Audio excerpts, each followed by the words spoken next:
grata satisfação venho aqui hoje comentar com os irmãos, com os amigos, colegas, a respeito de temas relevantes relacionados à nossa fé. Quero, de antemão, parabenizar a editora Reflexão pelo projeto que vem crescendo cada dia mais, agregando, chamando para este conjunto de obras autores de ponta, a exemplo do professor Carlos Augusto, que publicou recentemente este livro que foi comentado agora sobre expiação ilimitada, extraordinário. Tive a oportunidade de compulsá-lo em alguns momentos, realmente um texto que merece uma leitura bastante atenta. Eu não tenho a eloquência do professor Carlos Augusto, mas quero compartilhar com os caríssimos nesta noite alguns temas que vêm me preocupando já há algum tempo. Bom, observemos. Quando nós falamos em pelagianismo e semipelagianismo, algumas questões imediatas vêm à nossa mente. Principalmente o leigo, ele se questiona, que coisa é esta? Quem é, afinal de contas, Pelágio? E qual atrito ou questionamentos estão relacionados com o chamado pelagianismo? E mais ainda, afinal de contas, muito se diz que Armínio é ou semi-pelagiano ou pelagianista, ou pelagiano ainda.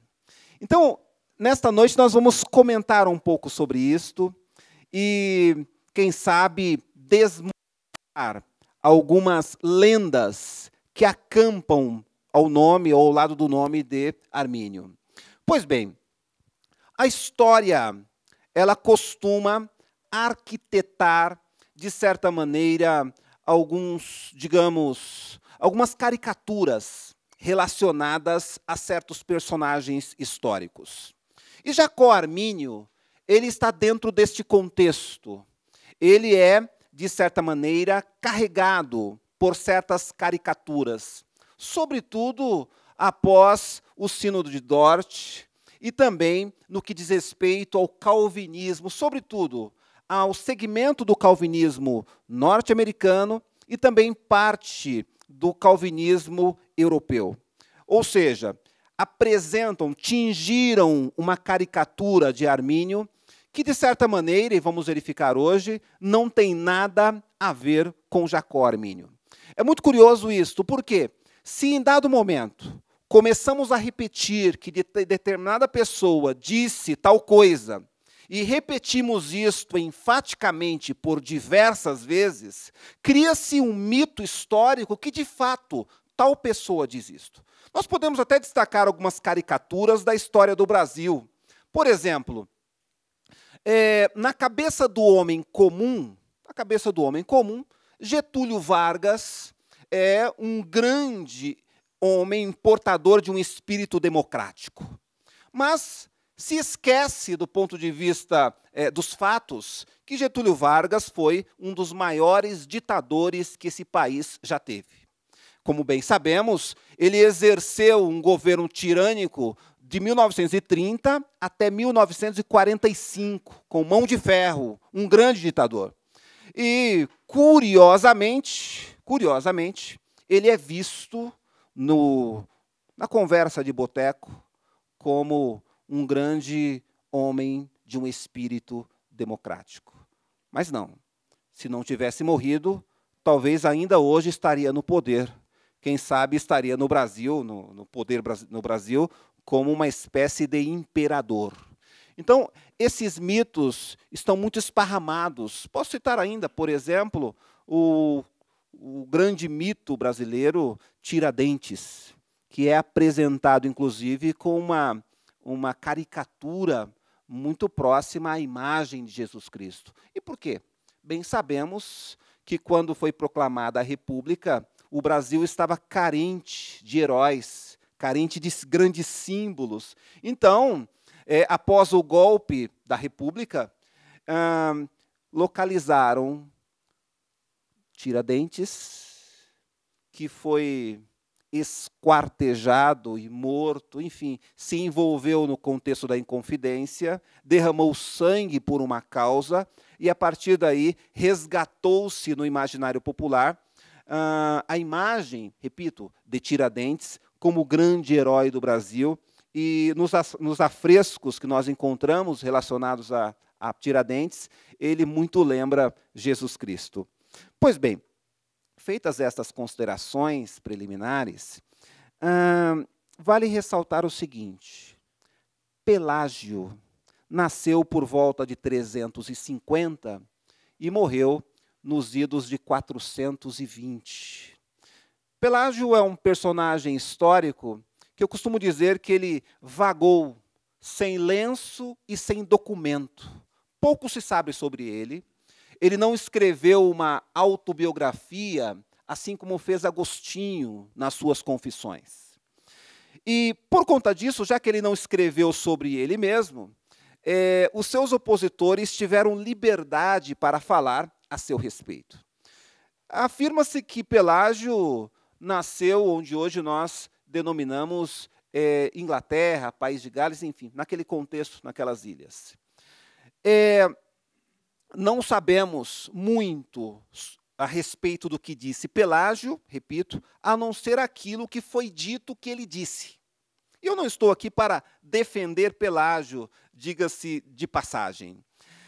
Pelágio ele entra na história eclesiástica como o grande heresiarca. Quando se fala em heresia, vem à mente de muitos Pelágio, o herege de todos os tempos, e se dizia, inclusive, em certos tempos, aquele que deve queimar no inferno. Pois bem, caríssimos, talvez não seja bem assim. Talvez não seja bem assim. Repito, não estou aqui para defender Pelágio, mas pelo menos quero lançar dúvidas a respeito de tudo que se disse acerca de Pelágio. Isso é muito interessante, porque o que se escreveu sobre ele foi, aliás, o que chegou até nós sobre ele, principalmente no Brasil, ele tem, na verdade, há duas obras.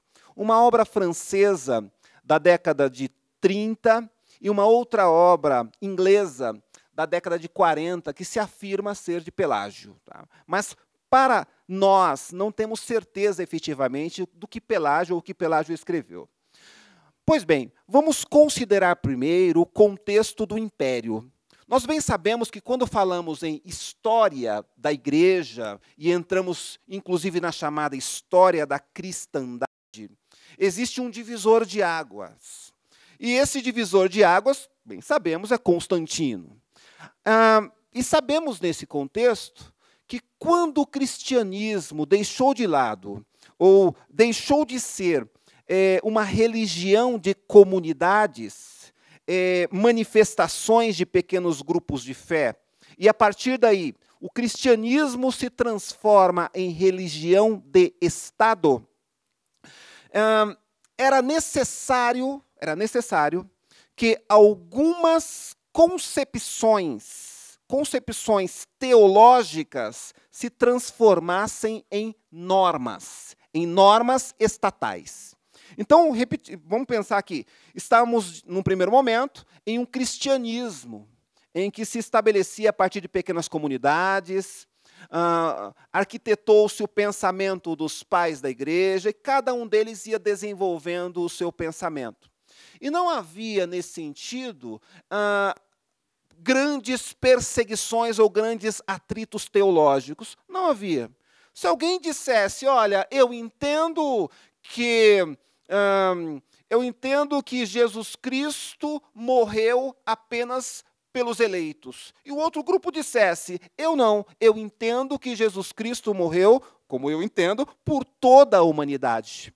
Pois bem, isso não abria espaço para perseguições. O Estado não colocava o seu poder punitivo em busca destes indivíduos. Não havia, portanto, uma polícia estatal para punir aqueles que se manifestassem em algumas teorias teológicas.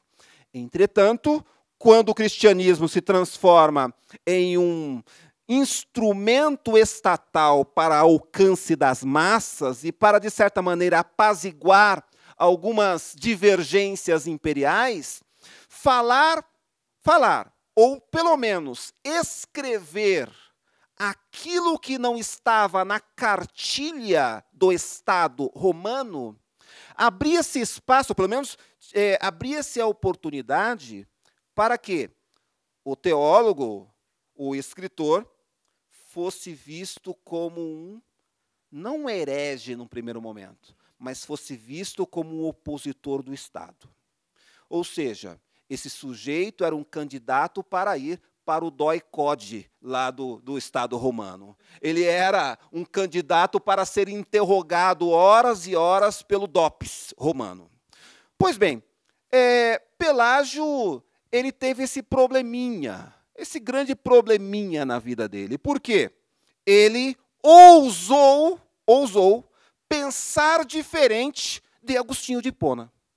Por quê? Agostinho de Hipona era o grande representante deste momento da junção da igreja com o Estado. Agostinho muito participou disso, porque quando Agostinho escreveu, ele foi adotado como o teólogo do Império.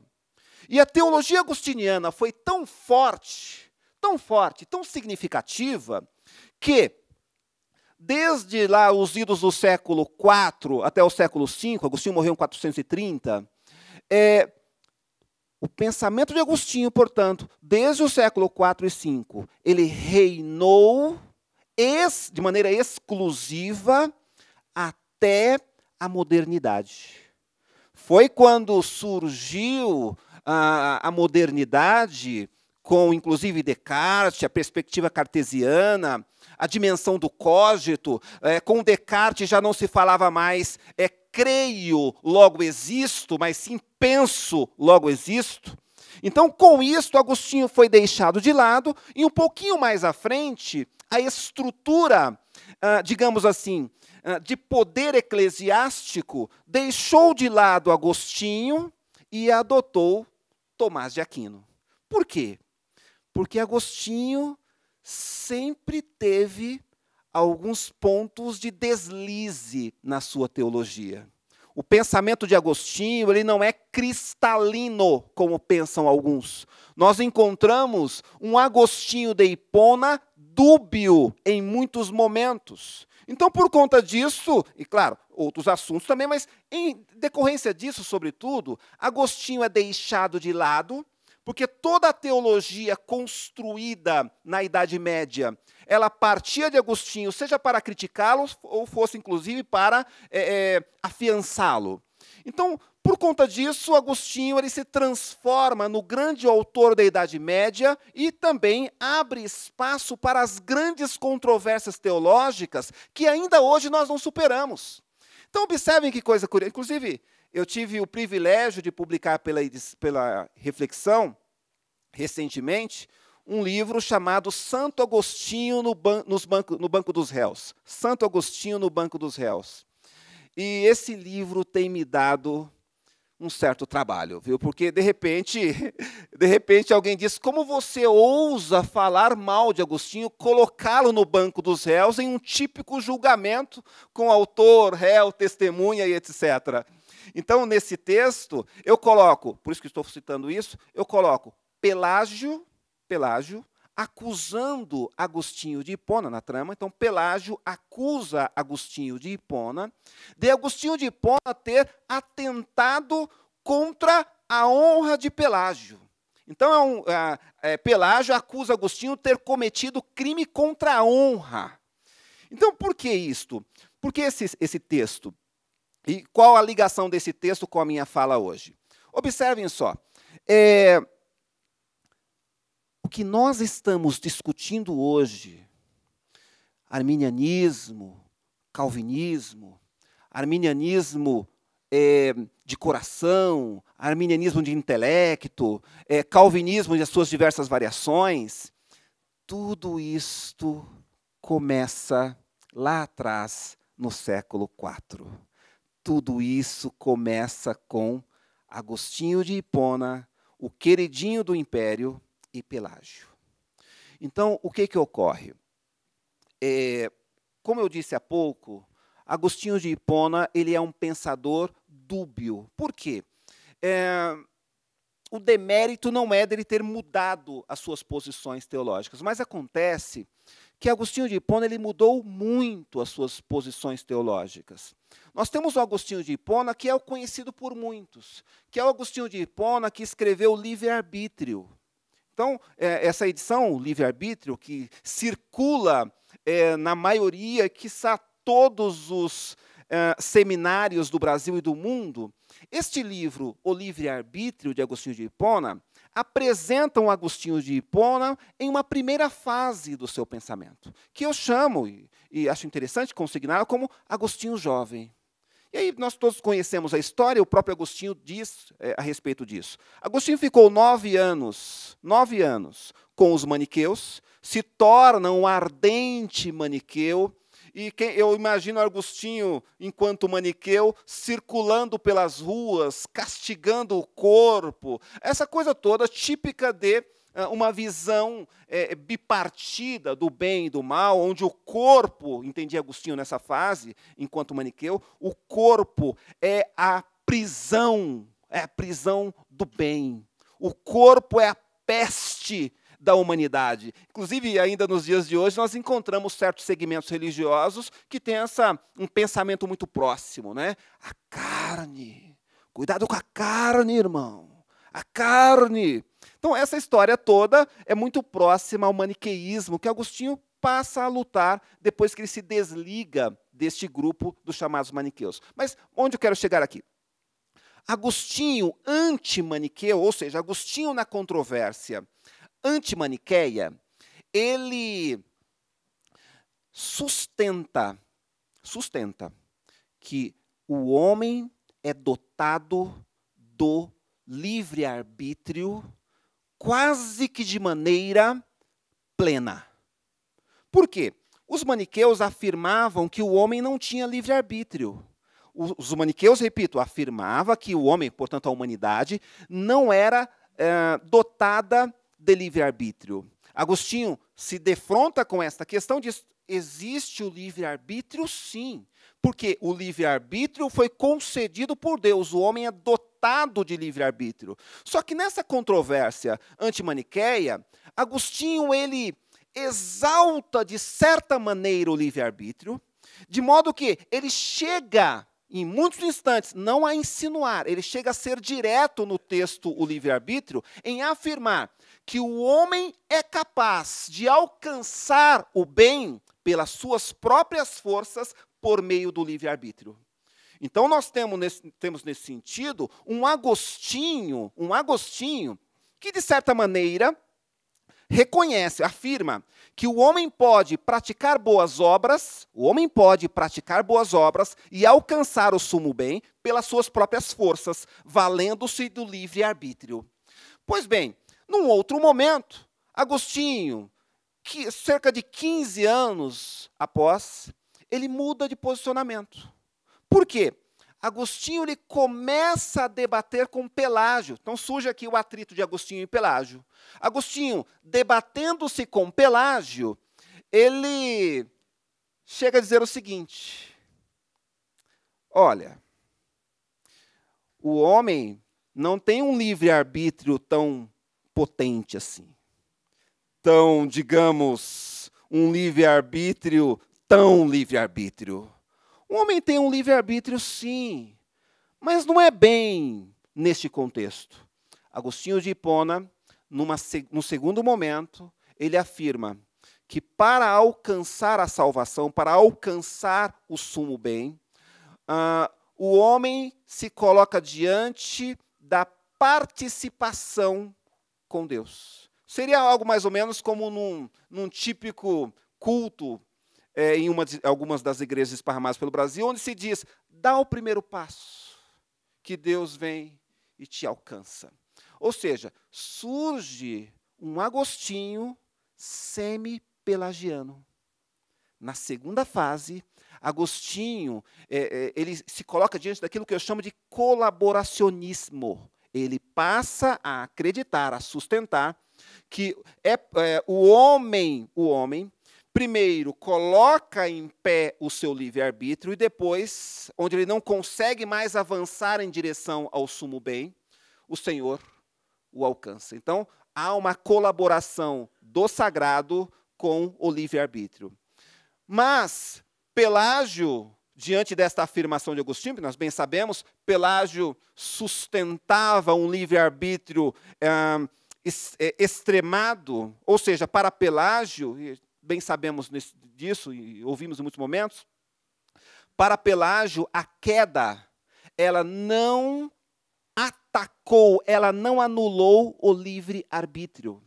Então Agostinho, nos seus últimos escritos, Agostinho, para citar um, tá? O dom da perseverança, o mais extremado.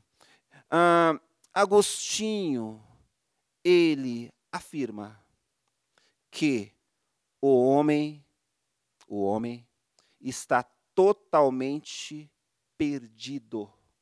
E aí surge a doutrina agostiniana, que tomou conta da cristandade no sentido da depravação total. O homem está totalmente depravado, e por conta dessa fase antipelagiana, Agostinho sacrifica o livre-arbítrio no altar pelagiano. Ou seja, na peleja que ele tem com Pelágio, tem uma suposição, e me permitam uma suposição. O problema agostiniano é que Agostinho de Hipona, ele não admitia perder um debate.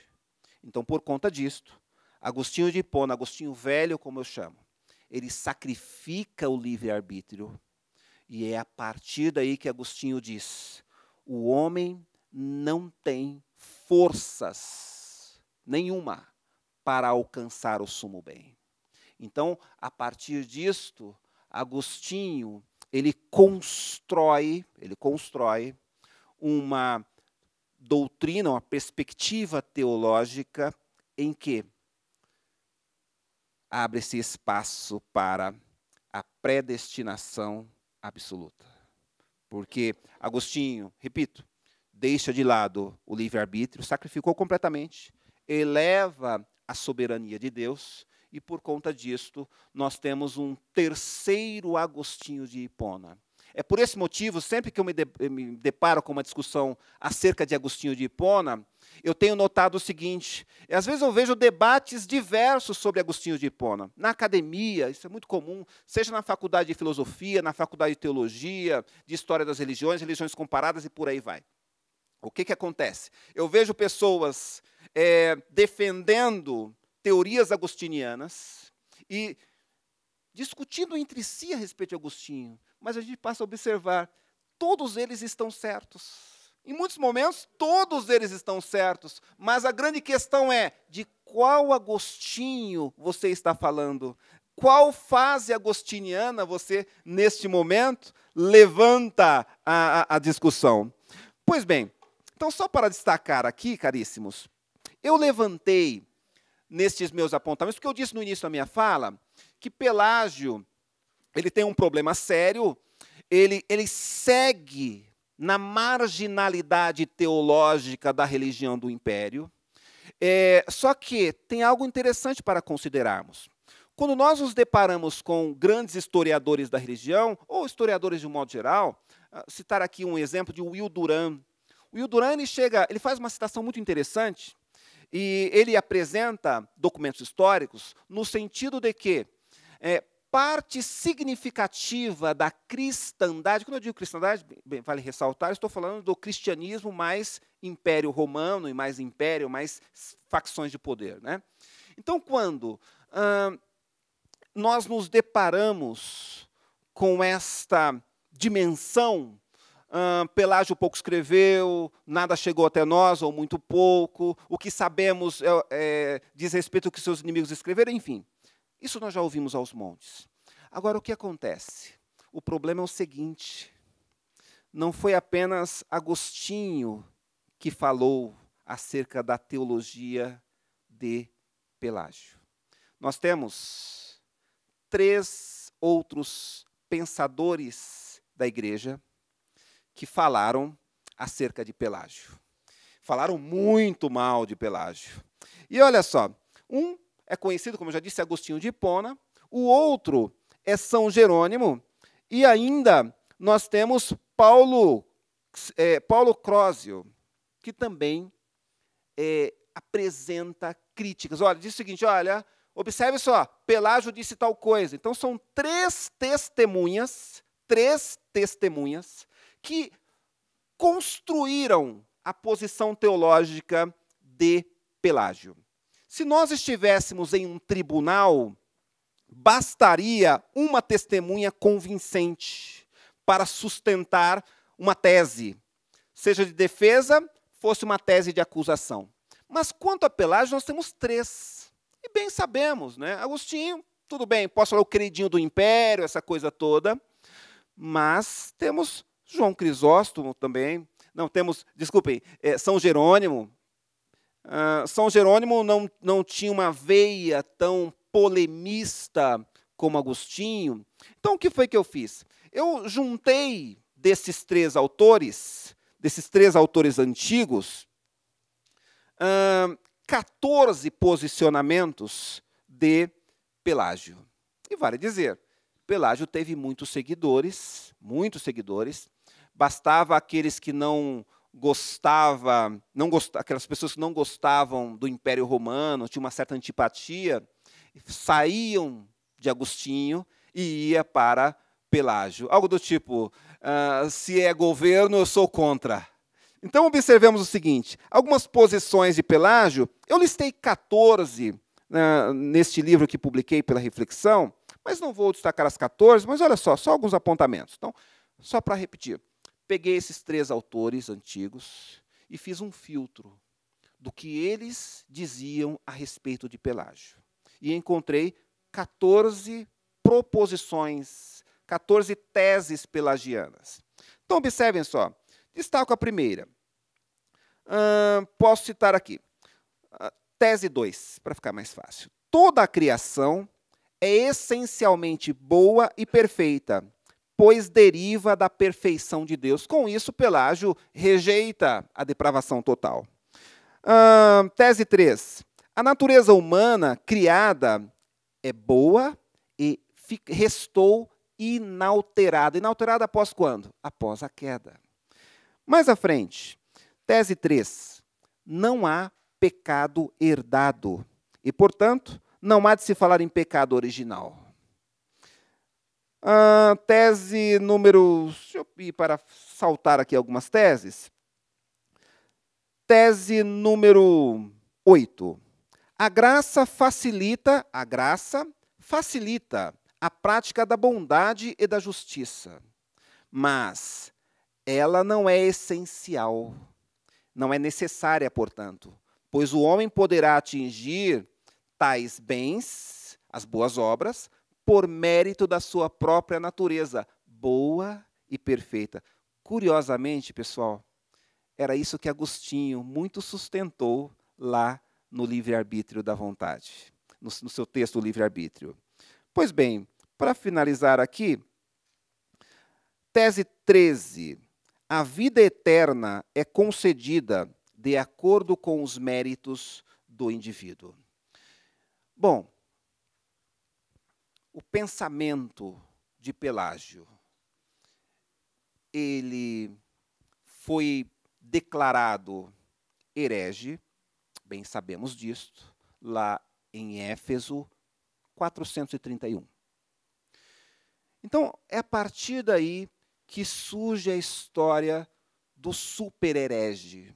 Se Pelágio estivesse nos dias de hoje, quem sabe nas revistas Marvel, ele teria uma camiseta escrito super-herege, justamente por conta do Concílio de 431. Pois bem, mais à frente surge o semipelagianismo, que, na verdade, não surgiu com força após Pelágio. Não. Mesmo após a época mesmo no momento que Pelágio vivia, já havia um pensamento, uma variação, um pensamento variante, portanto, uma via alternativa, que foi denominada historicamente como semipelagianismo. O que acontece? O semipelagianismo ele foi, sobretudo, difundido no Império, na cristandade, portanto, por João Cassiano. Por isso que vem o termo cassianismo, né? João Cassiano, ele, na verdade, ele não queria se aproximar de Pelágio. Sabe por quê? Pelágio foi considerado como o grande maldito do Império. O grande maldito. Então, Cassiano, ele quis se aproximar de Agostinho. Então, por isso que a gente pode chamar também, ao invés de semipelagianismo, de semi-agostinianismo. Por quê? Cassiano, ele resgata um Agostinho que já foi abandonado pelo próprio Agostinho. E faço melhor compreender. Cassiano, ele passa a defender aquilo que Agostinho sustentava na sua segunda fase. Então, por conta disto, mais uma vez, Agostinho entra em cena. Então, bem sabemos, vamos destacar aqui, o que sustentava o semipelagianismo nesse momento? O semipelagianismo defendia o pecado original, inclusive a transmissão do pecado original. Então, aqui já se distancia do pelagianismo, são coisas distintas. No pelagianismo, não se sustentava a transmissão do pecado original. Então, no semipelagianismo nascente, que eu posso chamar também de semi-agostinianismo, o que acontecia?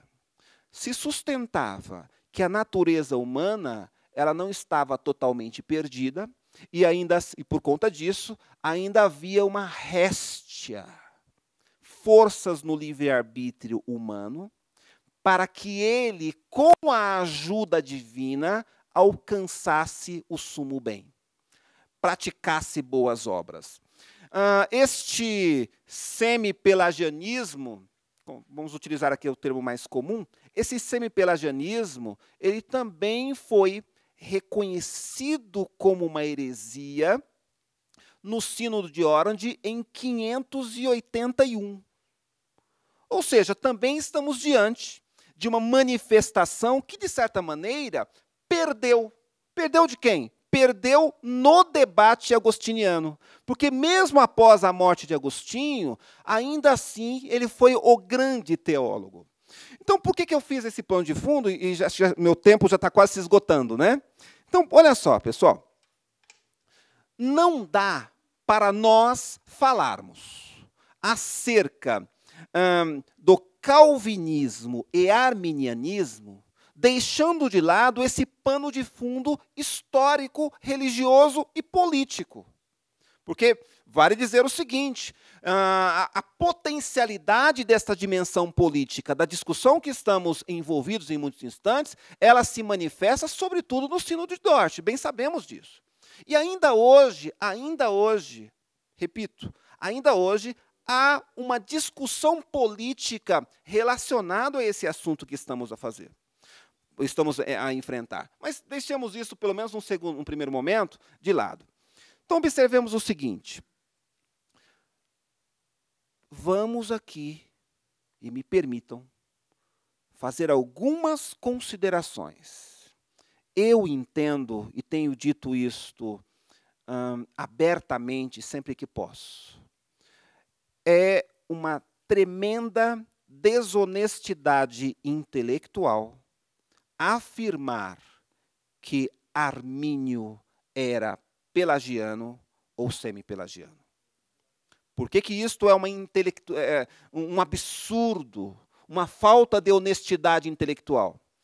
Por duas razões, pelo menos. A primeira razão é a seguinte: nos escritos de Jacó Armínio, ele se apresenta como um grande opositor de Pelágio. Ele se apresenta como opositor de Pelágio. Então, inclusive, vai dizer, era necessário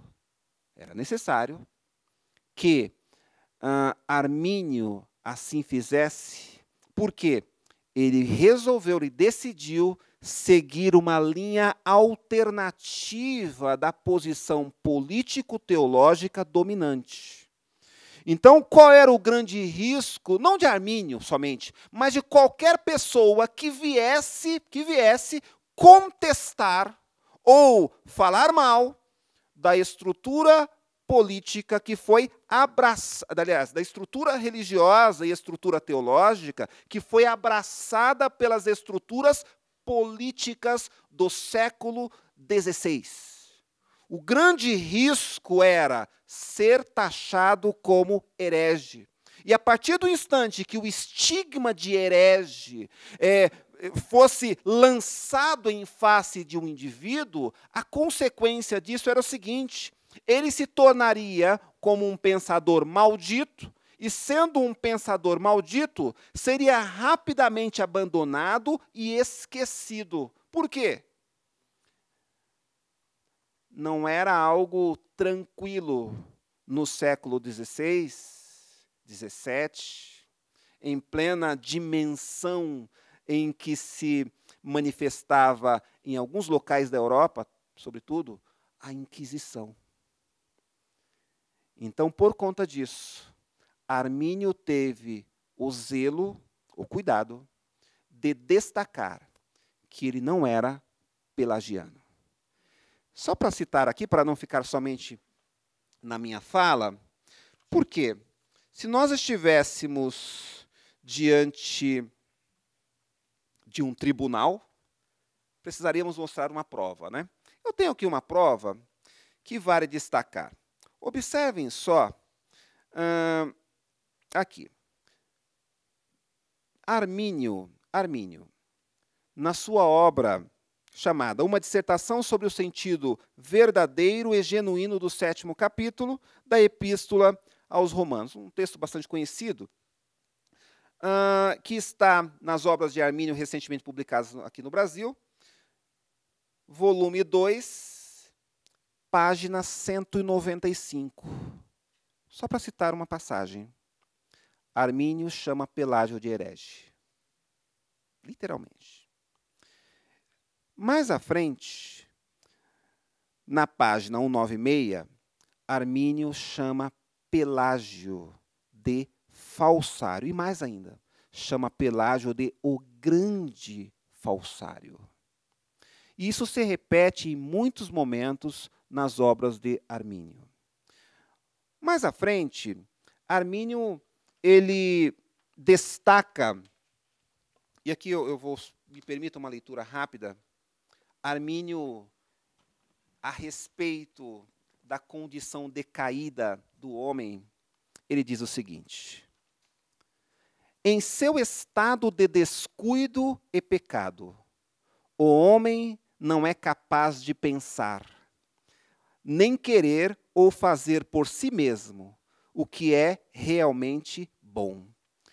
Pelágio dizia exatamente o contrário. Pelágio dizia que o homem, por si só, poderia fazer o que é bom, por meio do seu livre-arbítrio. E segue ainda Armínio. Pois é necessário que ele, o homem, seja regenerado e renovado em seu intelecto, afeições e desejos, e em todos seus poderes, por quem? Por Deus, em Cristo, por intermédio do Espírito Santo. para que possa ser corretamente qualificado para entender, estimar, considerar, desejar e fazer aquilo que é realmente bom. Acerca do livre-arbítrio, Armínio diz o seguinte: o livre-arbítrio humano não está, para o verdadeiro bem, apenas ferido, enfermo, inclinado e debilitado, mas ele não tem poder algum, exceto quando animado pela graça divina.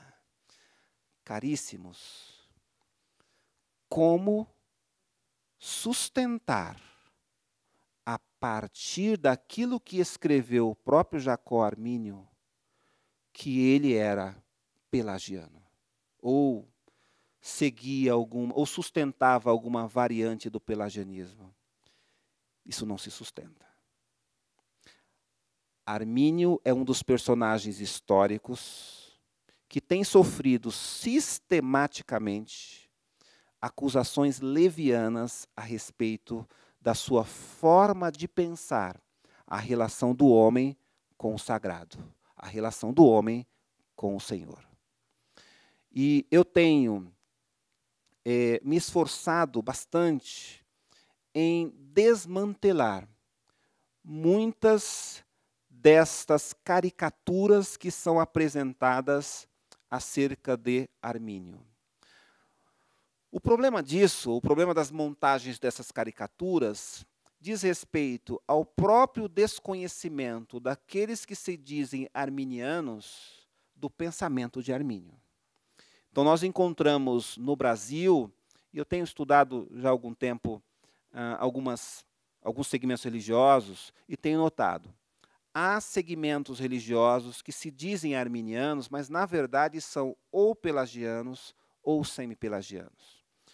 Isso não é por maldade, é por uma má compreensão. Então, esse grupo, o grupo que eu chamo de pelagianos inocentes, ou semi-pelagianos inocentes, este grupo, me permitam, é um grupo que está de boa fé, mas praticando, ou pelo menos sustentando na fala, no seu cotidiano, na liturgia, tem sustentado aquilo que não afirmou Armínio. Agora, o que me deixa bastante preocupado é encontrar intelectuais que leram Armínio, conhecem o pensamento de Armínio, mas preferem mentir acerca do que ele disse, ou entram na onda da difamação deste personagem histórico. Com isto, eu não quero dizer aqui, longe disso, que Armínio é um teólogo sistemático com 100% de segurança no que disse. Não. Há alguns pontos de Armínio que eu, particularmente, não concordo. Há certos pontos que eu entendo que ele poderia avançar um pouco mais. Entretanto, eu compreendo muito bem o que aconteceu com Armínio. E a história nos demonstra isso. Armínio, ele, ao invés de ter escrito, quem sabe, uma sistemática, instituições da religião protestante, ele se envolveu com polêmicas. Na verdade, por que isto? Armínio era um polemista de mão cheia.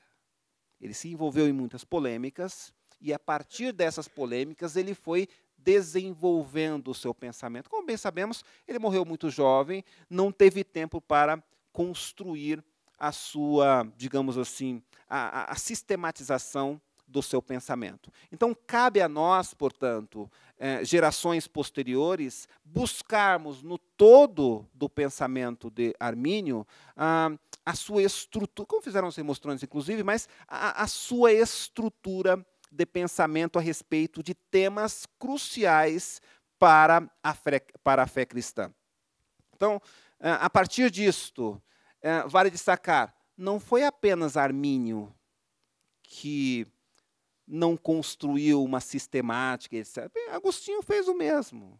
O pensamento de Agostinho é pulverizado em diversas das suas obras, cartas, aconselhamentos e tudo mais. Mas, mesmo assim, Agostinho ele tem aí uma construção, pelo menos uma imagem, digamos, uma imagem teológica que está livre de, quem sabe, acusações tão ferrenhas como nós encontramos com Armínio, ou no contexto de Armínio.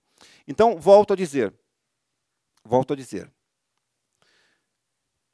um evento como este, um grupo de colegas que aqui se reúne neste momento, se apresenta, por certo, como aqueles que observaram que chegou o momento de desconstruirmos a maléfica caricatura que foi feita em relação a Armínio. E aqui estou eu, nesta noite, com esse objetivo, e por isso escrevi pelagianismo e semi-pelagianismo, mas com um objetivo de defender Jacó Armínio das falsas acusações que historicamente se assacaram, se construíram a seu respeito. Tem uma consideração muito significativa aos críticos de Armínio. Considero muito os críticos de Armínio, mas os críticos que, de fato, pegam o pensamento dele, trechos com honestidade, e, a partir daí, desenvolvem teses, às vezes fantásticas, criticando Armínio. Mas fico extremamente irritado, repito, quando me deparo com intelectuais, até brilhantes pelo Brasil afora e fora do país também, até brilhantes, que teimam em não criticar, ao invés de criticar diretamente Armínio, teimam em criticar aquilo que o senso comum tem dito a respeito de Armínio. Esse é um desafio para todos nós, e, finalizando a minha fala, eu parabenizo a editora Reflexão pelo trabalho que tem feito para resgatar o pensamento de Jacó Armínio aqui em território nacional, e certamente levará a construção intelectual a respeito deste pensador para outros países, para outras línguas também.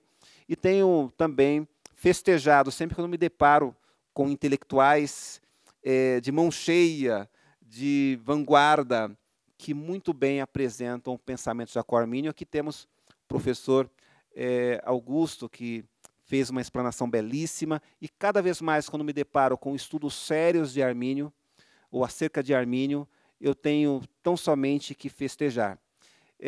Para finalizar a minha fala, portanto, digo o seguinte: